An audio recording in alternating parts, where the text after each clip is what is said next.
Hello and welcome back to my channel. I know I haven't had much online in the last few months, but it's been somewhat busy with various projects and circumstances. Anyway, what's the purpose of this video? Well, some of you may have already noticed that I'm driving an electric Mini. I've got it for the day, and so far I've been quite impressed. I've got some reservations about it, which I'll come to later. First things first, if you like Minis, then continue watching. If you don't like Minis and think they're just an overpriced fashion item, then I would go and watch something else.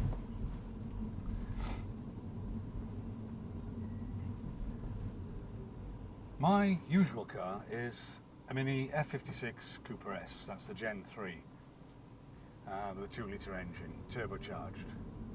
It's a fantastic little car. This is a Cooper S, but it's the electric version. Mini have done a really good job. The interior looks pretty much like my Gen 3. Changed the shape of some of the air vents, that sort of thing. And this one has a digital dash. It seems alright, it's quite smooth, doesn't flicker, nothing like that. It's got a nice big speed indicator in the middle, which is pretty much all I'm interested in. All the other controls are the same as a normal petrol engine Mini. The interior is the same as any other F56 type Gen 3 Mini. Quality materials, nicely put together, and as regarding the car as a whole, it rides, drives, steers and accelerates almost identically to my petrol engine F56. It even smells the same.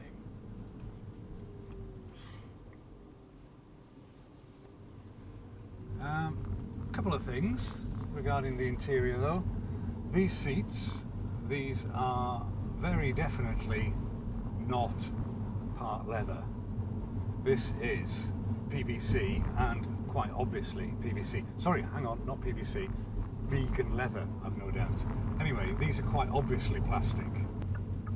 The only thing you notice is the lack of engine noise. And what you do get is a sort of little high-pitched whine. I thought when I first picked it up that the radio was on in the background. It's a sort of warbling, very, very odd. But it doesn't matter, because once you get going, the tyre noise drowns all that out.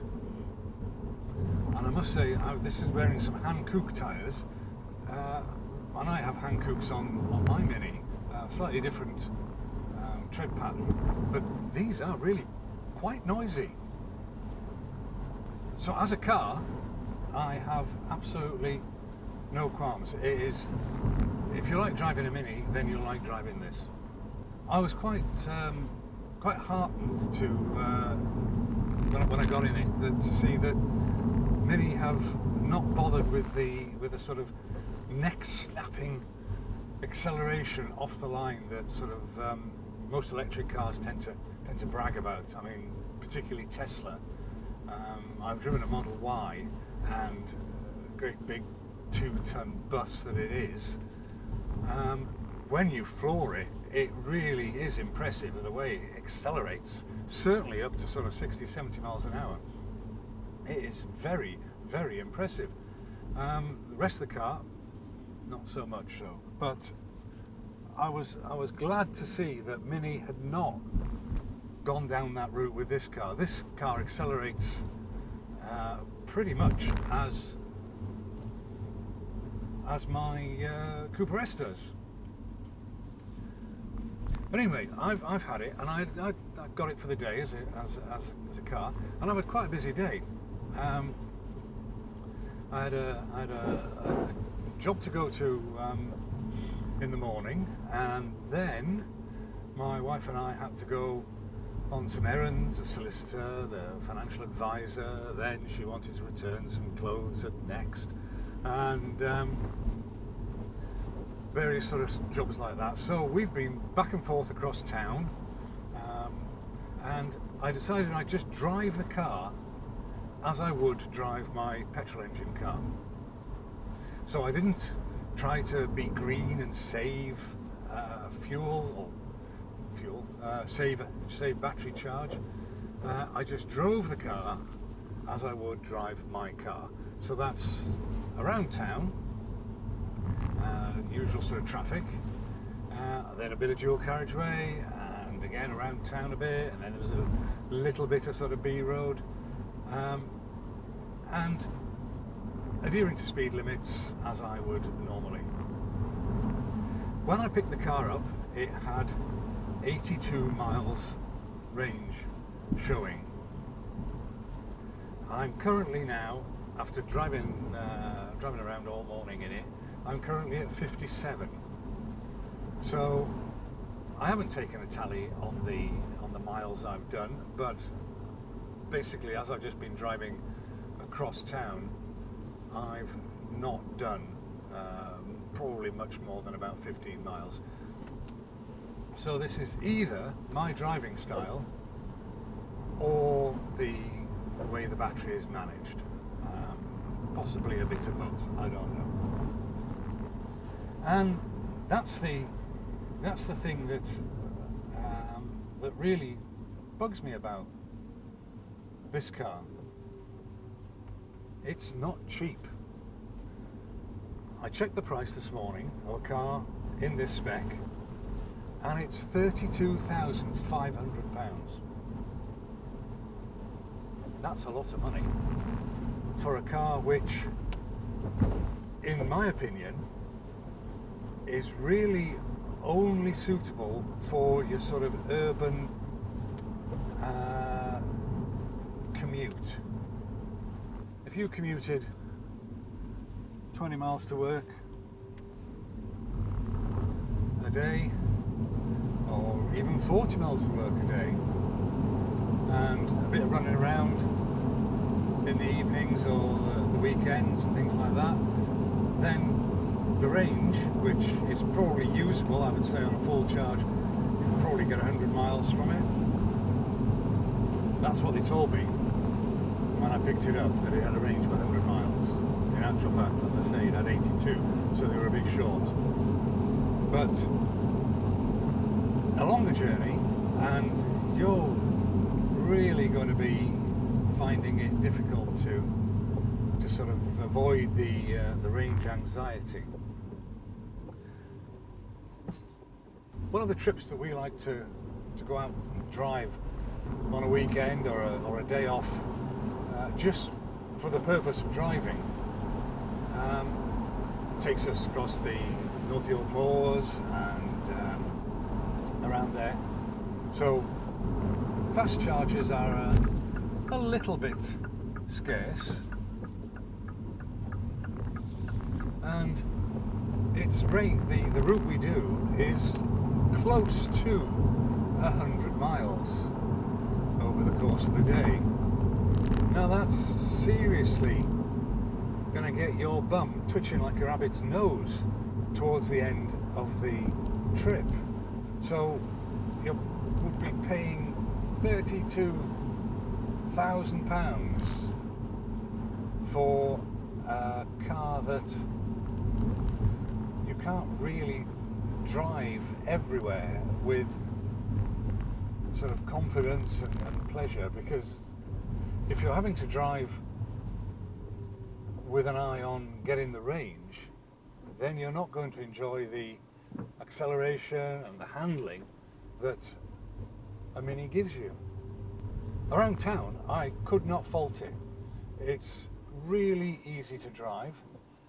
I like the way that the car just sits. It seems to sort of brake itself when it's sitting in traffic. I didn't find any need to put the parking brake on like I would do in my car. There doesn't feel to be any sort of movement in it, although you can do that, and then it will just release it as you set off. The steering's nicely weighted, the ride is nice, it accelerates, stops and goes nicely. The regenerative braking has been set on. I haven't been into the menus or anything to look to see what levels it is. I don't want to do that, it's not my car, I haven't got it for that long. But it's quite fierce and it took some getting used to. Although on the odd occasion I did notice that I was expecting a bit of regenerative braking as I approached a junction or a roundabout, and I didn't get it. So I don't know what was going on there, and I had to use the brakes. Then yet the next time I took my foot off the accelerator, I had plenty of regenerative braking. So I don't know what's going on there. If you do know, put it in the comments. My overall impression of the car is, well done Mini. This is an absolute belter, really is. It drives like a Mini, but it's got an electric motor. Is basically the conclusion of my time with this.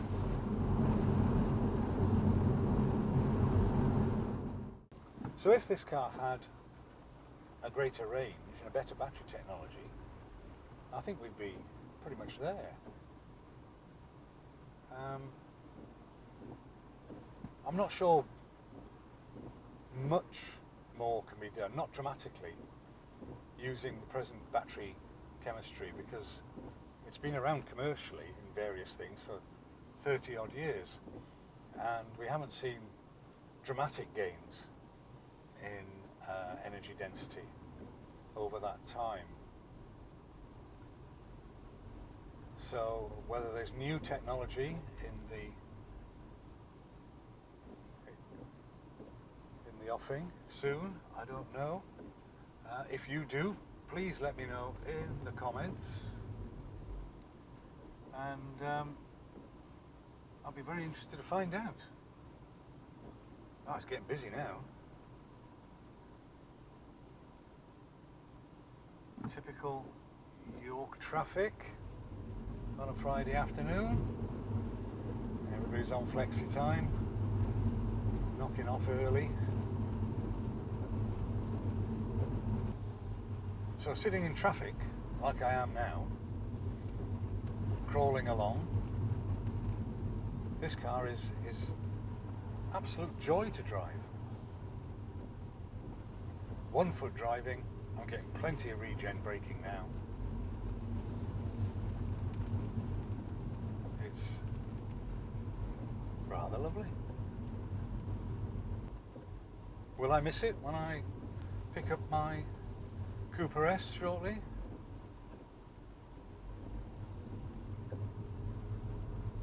Probably in this traffic for a little bit, and then I'll pop it in sport mode. We'll get some pops and fuck off. We'll get some pops and bangs through the exhaust, and that will warm the cockles of my heart.